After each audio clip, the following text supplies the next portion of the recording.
Katika utekelezaji wa ilani mpya ya Chama cha Mapinduzi ya mwaka 2025-2030, mwenyekiti wa kamati ya ilani ya CCM Profesa Kitila Mkumbo ameeleza kwamba katika kudumisha demokrasia na utawala bora nchini, CCM itaielekeza serikali pamoja na mambo mengine kuhuisha na kukamilisha mchakato wa katiba mpya.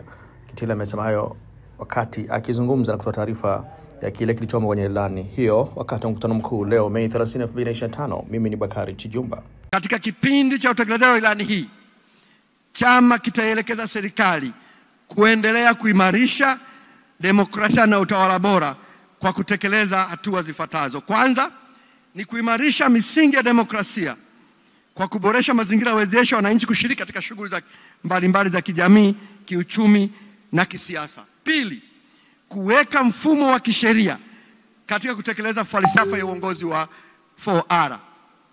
Mheshimiwa Mwenyekiti, falsafa ya 4R imekuwa na mafanikio makubwa katika muda mfupi, lakini bado haipo katika mfumo wa kisheria. Tunadhani ni muhimu sasa falsafa hii iingizwe katika mfumo wetu wa kisheria ili iwe sio tu ya Mheshimiwa Dr. Samia Suluhu Hassan, lakini ni sheria za nchi lazima itekelezwe. Tatu, kuhuisha na kukamilisha mchakato wa katiba mpya.